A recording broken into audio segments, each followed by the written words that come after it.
नमस्कार, decoding 24x7 में आपका स्वागत है। मैं हूं राकेश त्रिपाठी। मौलाना साजिद रशीदी की पिटाई हो गई।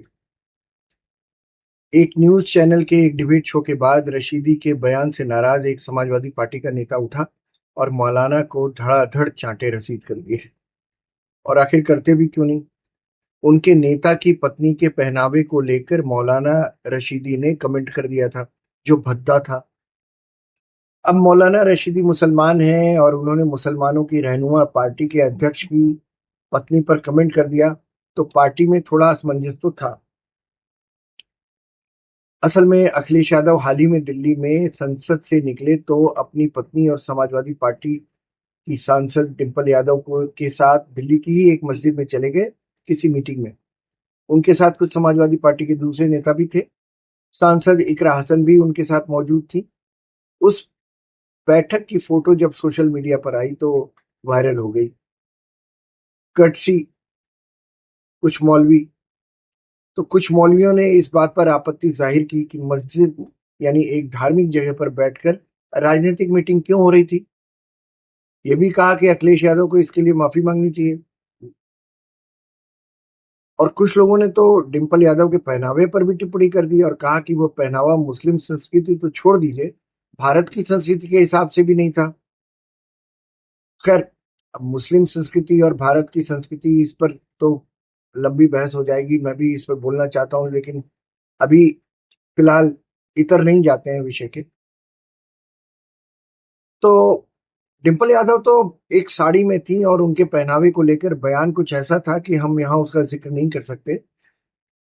ठीक नहीं था बयान, खराब टेस्ट में था, बैड टेस्ट। अब सोशल मीडिया पर लोग इस बात पर बहस करते हुए दिखाई दे रहे हैं कि भाई अखिलेश को इसकी कड़ी आलोचना करनी चाहिए थी, उन्होंने क्यों नहीं की। लोग सवाल भी पूछ रहे हैं कि अखिलेश इन मौलानाओं पर कुछ बोल क्यों नहीं रहे। भाई उनकी पत्नी है, उनकी पत्नी के पहनावे पर अगर कोई खराब कमेंट किसी ने कर दिया तो उनको बोलना चाहिए, बतौर पति बोलते। तो लोग कह रहे हैं कि भाई इन मौलानाओं को अखिलेश बोल क्यों नहीं रहे कुछ। क्या मुसलमानों का वोट उनको इतना प्रिय है कि वे पत्नी की बेइज्जती बर्दाश्त कर लेंगे।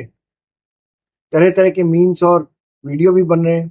एक वीडियो में तो एक महिला कह रही है कि वो महिला सबसे अभागन होगी जिसका पति वोट के लालच में एक मौलाना की सार्वजनिक निंदा तक नहीं कर सकता।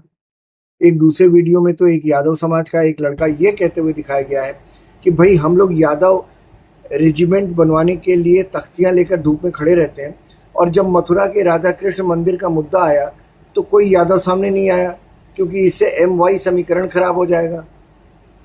अब लीजिए बात, अब लोगों को समझ में आ रहा है कि कैसे हिंदू सोसाइटी को तोड़ा जा रहा था, MY समीकरण।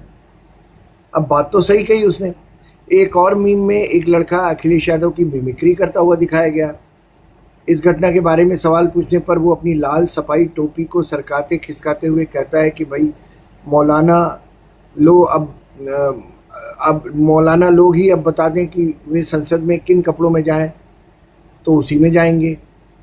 कहने का मतलब मौलाना रशीदी के बयान पर अखिलेश की चुप्पी समाजवादी पार्टी कार्यकर्ताओं तक को नहीं समझ में आ रही।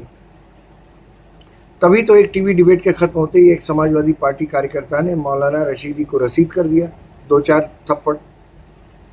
अखिलेश न बोले तो न बोले, कार्यकर्ता तो बोलेंगे, उनको आप कहां तक रोक सकते हैं। अखिलेश सोच रहे होंगे कि पार्टी की ओर से आलोचना की जाए तो कहीं ऐसा ना हो कि मुसलमान नाराज हो जाएं।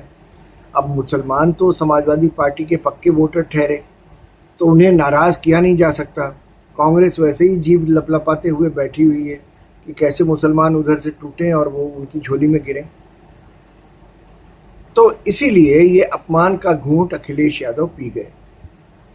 वो तो पी गए, लेकिन उनकी पार्टी के कार्यकर्ताओं ने लखनऊ में पोस्टर लगवा दिए जिन पर लिखा है, साजिद रशीदी और उसके आकाओं की एक दवाई, जूता चप्पल और कुटाई। अखिलेश यादव से इस बाबत जब पत्रकारों ने सवाल पूछा तो उन्होंने कहा, मैं नहीं चाहता कि हिंसा हो। अब देखिए कितना संतुलित बयान है नेताजी का, मैं नहीं चाहता कि हिंसा हो। अब भाई कौन चाहता है हिंसा हो। तो ये कहकर उन्होंने मुसलमानों का दिल जीतने की फिर से कोशिश की और इस मुद्दे पर जवाब देने से बचने की कोशिश की। यानी अखिलेश ने सोचा कि इस मसले पर बयान देने से बात बढ़ेगी, मुसलमानों में भी जो कट्टर मुसलमान हैं वो मौलानाओं का समर्थन करेंगे, फिर बात बढ़ती जाएगी और क्या पता ये घटना कल को कौन सा मोड़ ले ले।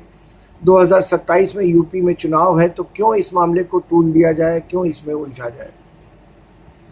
अखिलेश का असमंजस ये भी है कि वो किसे बचाएं, पत्नी का सम्मान बचाने के लिए मौलाना की निंदा करें या मुस्लिम वोटों को बचाने के लिए पत्नी का अपमान भूल जाएं।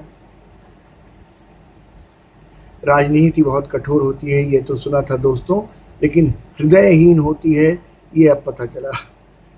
अक्सर आपको अपना अपमान राजनीति में इसलिए सहना पड़ता है क्योंकि उस पर रिएक्ट करने से आपकी राजनीतिक महत्वाकांक्षाओं का तिया पांचा हो जाता है। आपकी कोई एक प्रतिक्रिया आपकी बरसों की संचित मेहनत पर पानी फेर सकती है। बहुत बढ़ कर बोलने वाले, याद है आपको, बहुत बढ़ कर बोलने वाले आजम खां आज कहाँ हैं?